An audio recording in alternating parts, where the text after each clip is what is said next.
Welcome. Are you curious about the story behind Bayonne Golf Club and how it gets its unique feel? Hi, I'm Carrie Vandiver of the Golf Course Trades. Today I'm joined by Jay Flemma, the writer, Eric Bergstol, designer and developer, Dr. Richard Hurley, affectionately known as the bentgrass doctor, who helped make and choose the grass varieties to give this course its unique look. Welcome, gentlemen. Thank you. Thank you so much, Carrie. It's really great to be back here with everyone. Today we're going to visit one of my absolute favorites. It's an instant classic and an absolute masterpiece, Bayonne Golf Club in New York Harbor in the shadow of Tribeca. Welcome, Eric, and welcome, Richard. Yeah, thank you. Thanks. Thank you. It's nice to be here. Eric, how did you do it? How were you able to build a masterful UK/Irish links that absolutely plays and looks authentic in such a tight spot and in such a high demand real estate? Yeah, some of these things are just once in a lifetime. It just was a miracle of timing. It's what I describe as a moment in time. If it came about earlier, it wouldn't have been possible, or came back or was an opportunity later, it would never have happened. So basically, Bayonne became a redevelopment site. The Panama Canal was being built. The New York Harbor had to compete with a lot of the other East Coast ports, and it needed to have its channels deepened. The material couldn't be dumped offshore, so a site had to be located on the on upland or land, and this was, classic remediation reclamation site. Had hazardous petroleum byproducts. The small portion of the site was an old landfill.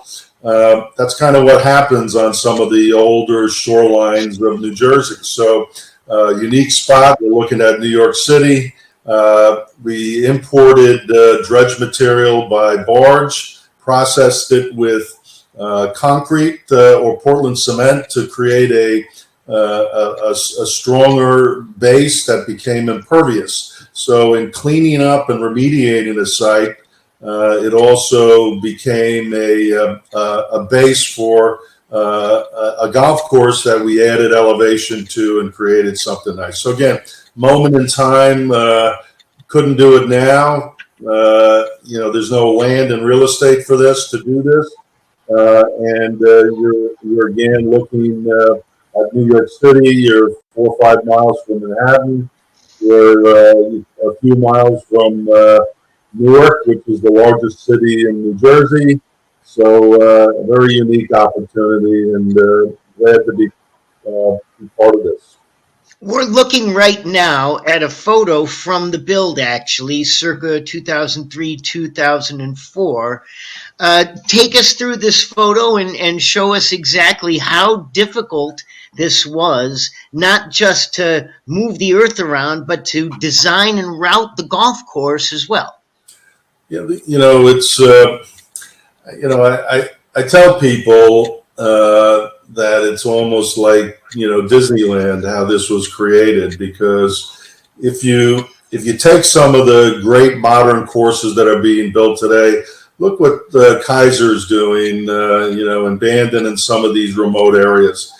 And really what the classic golf courses had, all along the metropolitan area. I think there's 18 golf courses in the Met area, they're top 100s. 100 years ago, you had no limitations, you had no regulations, there were no rules, there were no things that you could, that prevented you from developing on the coast, developing on some of the most pristine lands they were available.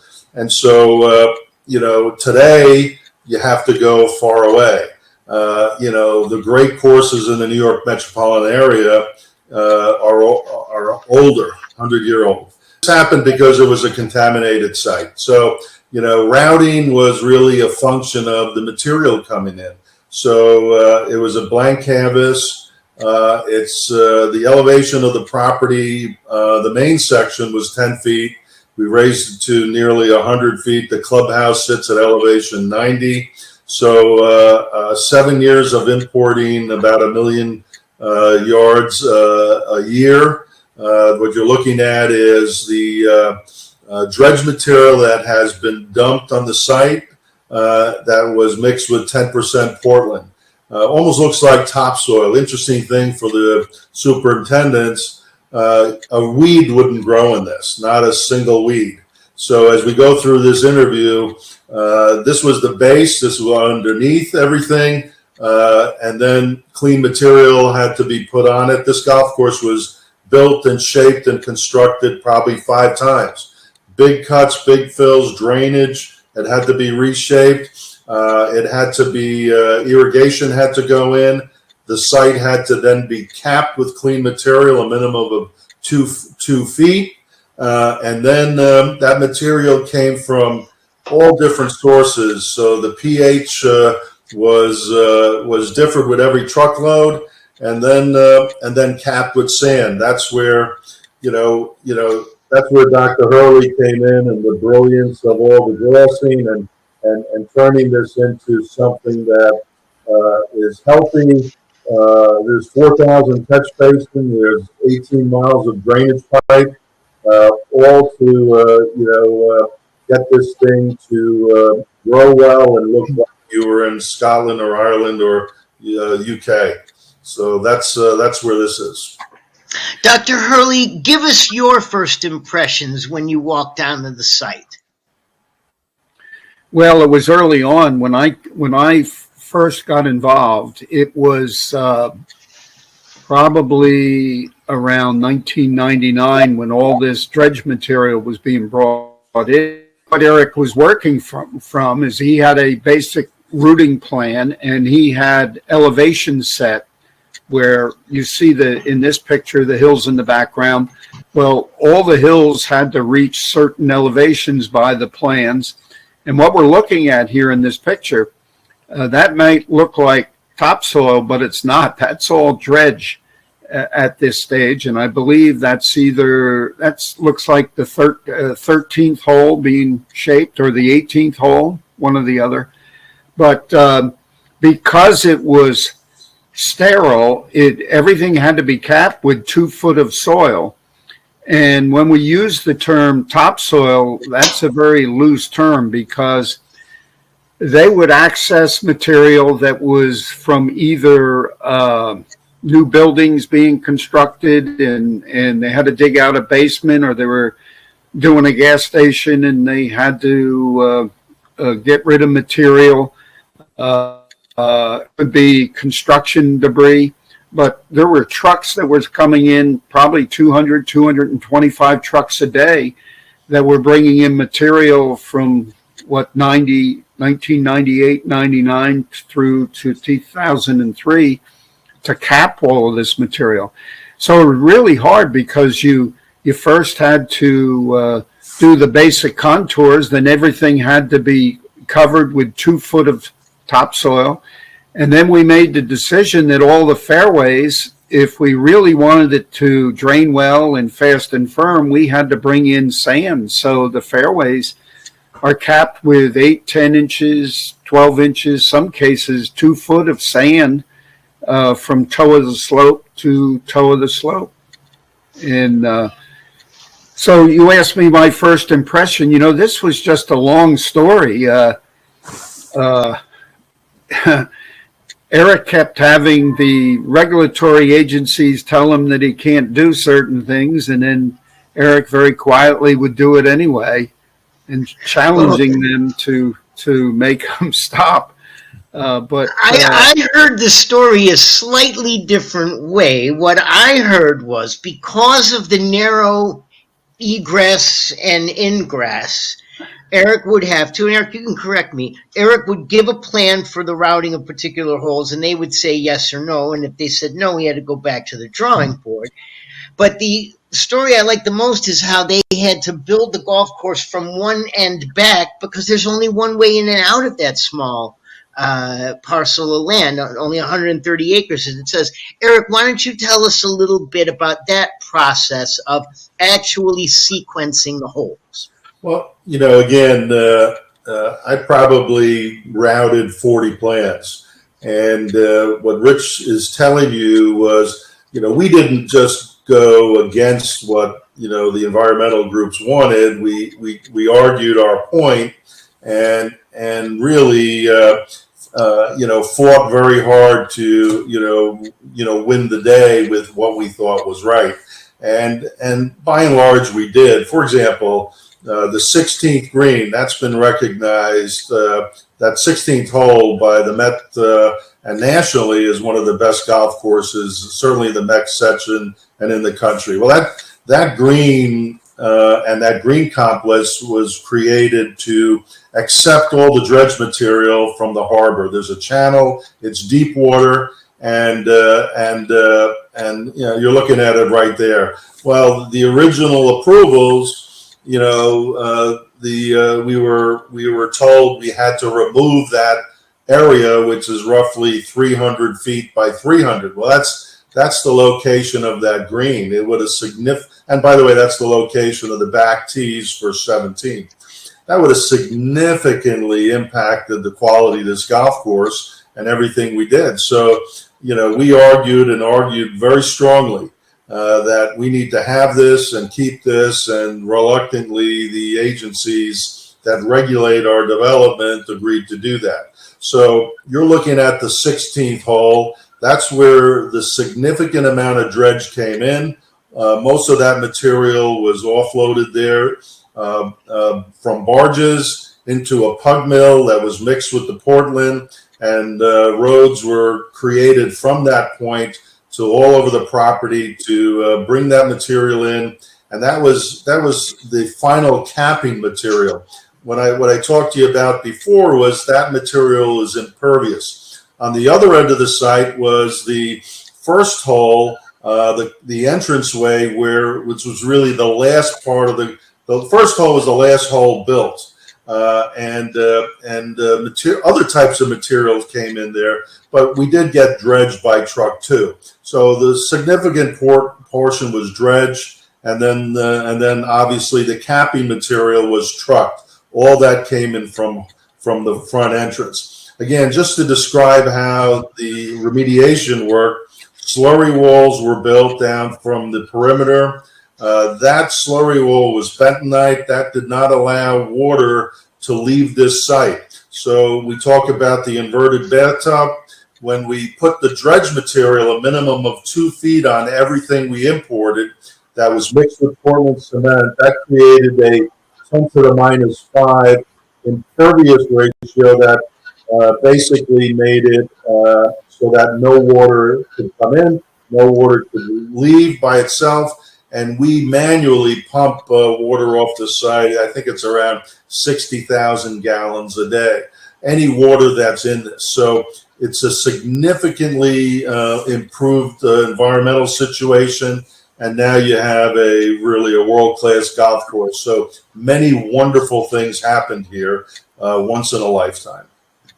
Now, Dr. Hurley, tell us a little bit about the grassing process of the golf course and what strains you decided and Eric decided to use here at Bayonne. Well, Eric and I would take trips to Scotland. And from the late 90s up until COVID, we went every year. And of course, I'm very familiar with the various grasses. And so over in Scotland, you would see fine fescues in the fairways and some colonial bent. And in the roughs, you would have lots of fine fescues. And there were some other plants that were very traditional in Ireland and Scotland that you would see over and over.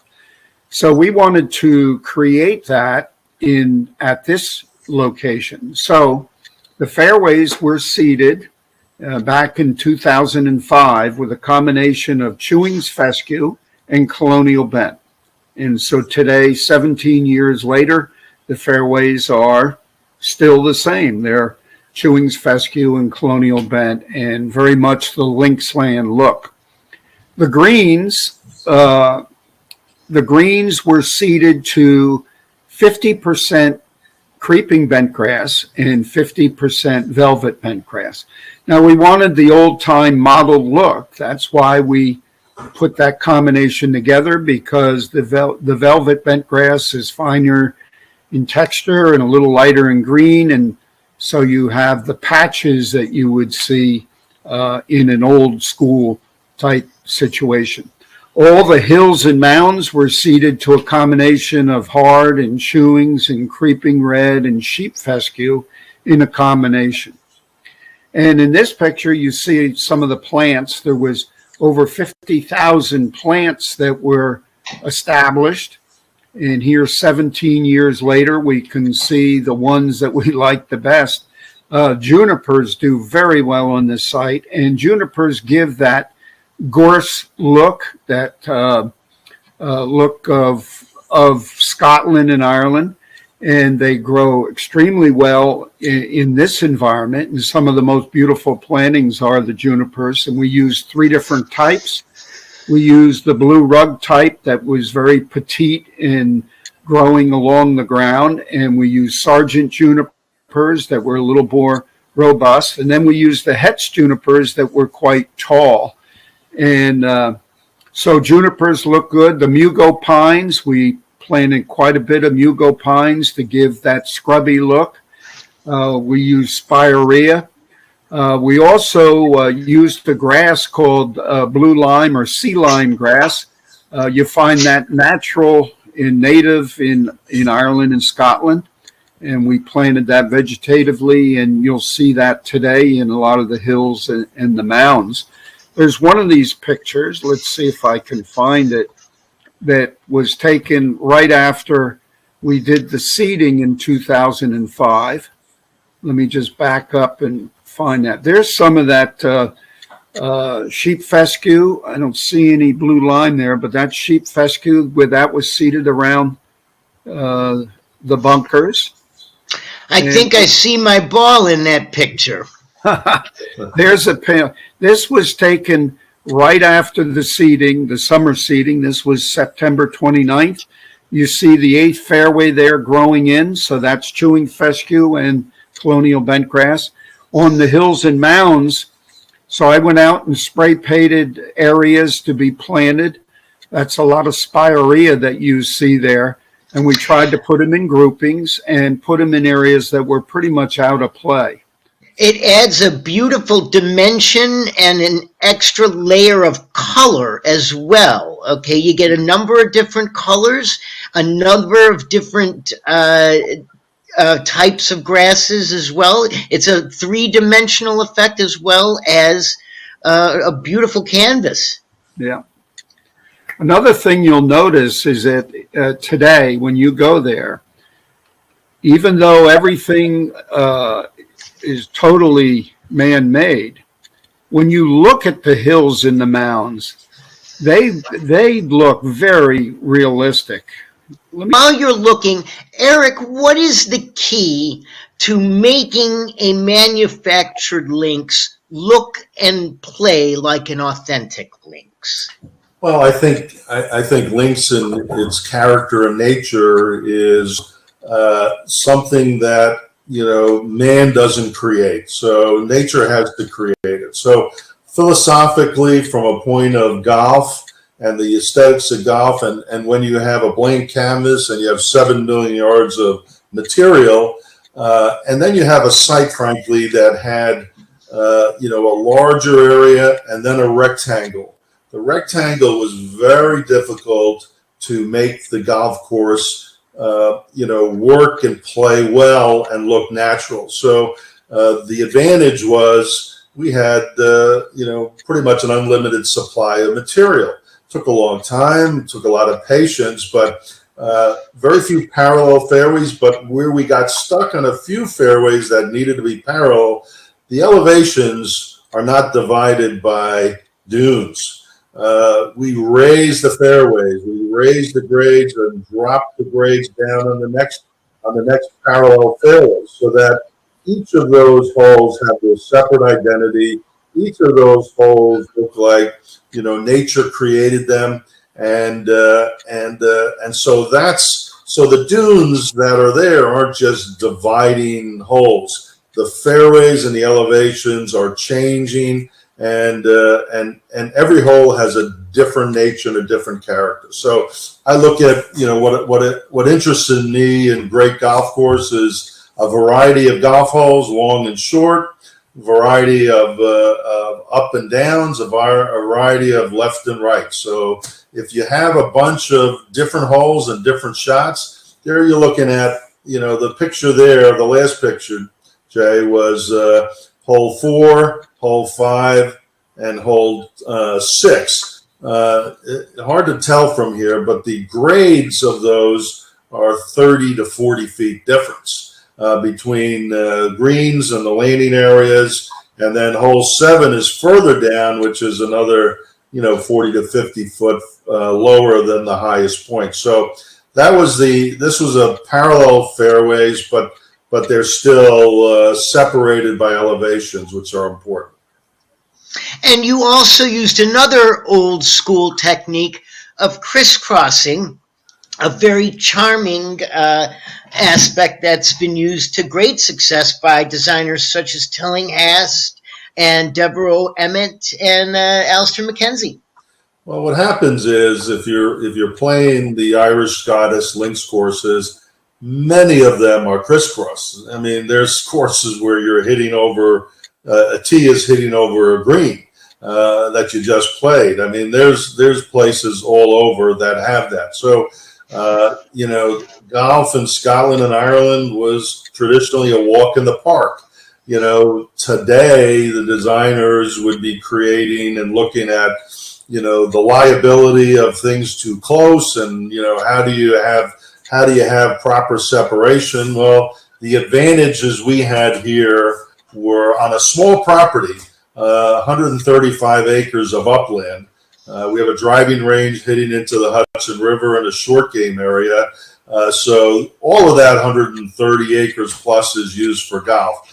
But the advantages are, we're a private club, 15-minute tee times, all that material that could be brought in created a vertical component to the property, which created the horizontal separation. So when you're able to raise something, you're actually separating by horizontally similar. So a golf course that would look at a two-dimensional map and route it, and you have a green and a tee near each other, all of a sudden you go, well, that's too close. Not when you raise one up, 40 feet up and you separate them. So the crisscrosses are basically 2 and 8, and it's kind of a neat thing. If two groups go on 2 and 8 at the same time, then you take turns, and then you go. 2 goes, 2 goes to the left, 8 goes to the right, and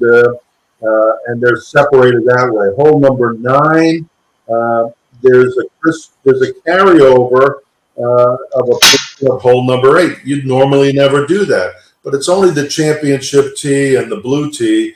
The best golfers are playing there, but the elevation's 40 to 50 feet different. You're going really from a plateau, and the hole is named Plateau. Same thing with hole number 13 tee shot, goes over a corner of 12, but the fairway width on 12, it fools you a little bit because it's like 90 to 100 feet wide. So it's a big area, and only the championship tee and the blue tee would hit over a corner of that. So the idea was get a championship length. How do you do that on a smaller property? You're not looking at 200 acres. The vertical does it, the crossovers, and the back tees where we have now is, I believe, 71-26 is, I think it's the championship length, which is with par 71, which is a very strong golf course on a small piece of property. Now we have our first question, and you touched upon this in your last answer. You were talking about the driving range. Someone wants to know, is it true that the golf balls float? Yeah, you're hitting in the Hudson River. We have booms. They float, and they go, they go 80 to 90% of a regular ball, so it's not quite, but you can fade them, you can draw them. It's we have what I said was a boom, and then regularly during the day we go out and pick them up. So the wind, the current pushes them to one side of our netting. It's a very wide area, and then we manually pick them up. So that's a daily thing. When the wind is really horrible, we don't open that the water range, but we do have a short range area, practice area. You can hit most of your irons at. On this Dr. picture Hurley, here, why don't you tell us about some of your favorite holes at Bayonne? well, I think you're looking at one right there. That's hole number 17, and that's called Water's Edge. And the the practice range that Eric just described is in the upper portion off of this picture, off of number 17. But I really I love number 17. I showed the picture before of hole number 1. As Eric described, that was the last hole that was designed. And I think that's just a really nice start to the golf course. I don't really enjoy golf courses where the first hole is one of the hardest holes. I like a hole that is unique and different, and that hole number 1 at Bayonne is very much that way. Also, hole number 8, that's one of the crisscross holes, is just a gorgeous hole. It's a par 5, and for the long hitter, it's reachable in 2. And part of the shot is over the salt marsh. So hole number 8 is one of my favorites. One of the pictures that I showed there before was the 13th green. That's my favorite green on the golf course. It's interesting how these greens were put together. On many of the trips that Eric and I would take to Scotland, or we would see things and features, and it was always, do you like that? And how does this look? This green is actually 3 different levels with a swale in the middle. And you've got very different pin placements from back left to the right side. And I really enjoy this green. This works extremely well. And Eric, maybe you can describe a little bit of this yourself. Well, this is kind of a modified Barrett's. The separation is from the back right to the front left. There's a table on the top left, and there's a narrower approach on the right side of the green. And where the pin is located, that's also another little table. So, the idea is, it's the third shot of a par 5. It's a pretty long par 5 for sure. It's a 3-shotter when the wind's coming out of the northwest. That's the direction it's facing. And again, no bunkers. This hole, there's some carry bunkers on the tee shot, but not, they're really not in play. If you're playing the right tee, they're not an issue for anybody. And then there's no bunkers all the way through the end. It's how you challenge the person and the player, and that's what links is. You don't need a bunker to make it fun and make it interesting. So the Barrett's can do that. One of my favorites is North Berwick in Scotland. That Barrett's just blows your mind. And I play that hole. I go to that course as often as I can when we go there. And I just love the concept of a Barrett's. So this is my takeoff of it. I think it's fun. I think what Rich is telling you, there's, if you hit it in the right spot, it's great. If you don't, you're going to have a ball trying to putt it or chip it to, where the pin is and trying to make par. Sometimes, like links, you have to putt away from the hole or you have to chip away. You don't always have to chip at it.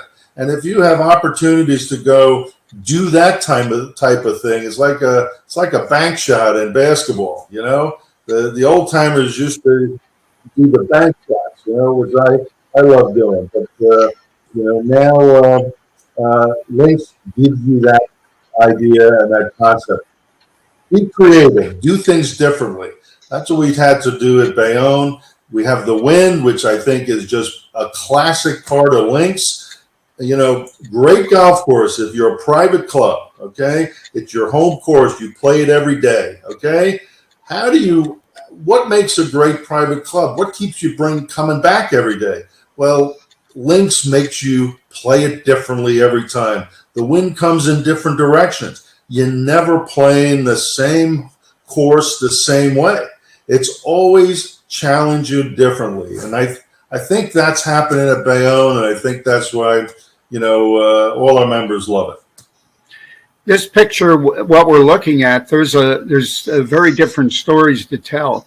One is on the right is the 18th green, and you can see the fairway coming up the hill. So that's a uphill long par 4.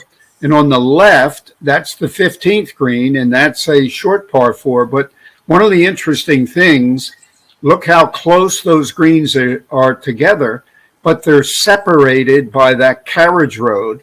And that carriage road is from the 15th green on the left. That carriage road is probably 8 to 10 feet above the putting surface.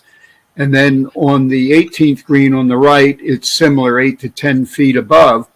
And so you're separated by elevation. Also, what you're looking at this picture, that carriage road. The carriage road goes from the clubhouse down to the marina where the boat comes in. And when we finish this discussion, we'll show a picture Show of the boat, absolutely. but the carriage road, the stack rock that made the carriage road, I'll let Eric explain where the rock came from, how long it took, and who built it. Yeah, the rock, our crew set the rock. But obviously, you spend time in, Ireland and England, the rock walls everywhere, and and Italy, by the way, very talented masons that able to stack rock, and so we were very fortunate. A lot of projects in New York City that get built, you have to blast everything to get it in. So this came from the 2nd Avenue tunnel construction. It was excess material. They needed a place to bring it, and we happily accepted it. We used that for some of the walls there. We used it for buffers and breakwaters, which we had to create in the harbor, and protected areas, because there's an extensive mitigation that was done here, rehabiting plant life and animal life and species. The bird life is unbelievable, and the fish habitat is dramatically improved. So this has done so much to improve if you look at it, it was contaminated and dumped, and now look what you got. You have a tax rateable, a magnificent golf course, an environmentally protected area, and we employ dozens and dozens of people, mostly local. So it's a win-win, and I know our community that we're in loves what we've done. They love that Bayonne Golf Club is here, and by the way, that's why we named it Bayonne. Classically Irish and Scottish, named after the community that you're in. And that's why we did it. We wanted to be part of the family of Bayonne in the city, and we are, and we're a happy partner with the city of Bayonne. An instant classic and a masterpiece that will echo on for a century and longer. Final words from you, Dr. Hurley? Well, I would say in my career, Eric and we met in the early 90s when he was doing his first golf course, Minnesiongo. And that over the years, during the 90s and up till 2006, when Bayonne was completed, Eric built 11 golf courses, and I was involved with all 11. But the Bayonne project was certainly something very different, very unique. that, as Eric mentioned, was just a snapshot in time. One kind of side note is that over the period from when the golf course was open in 2006, we kept talking about writing a book.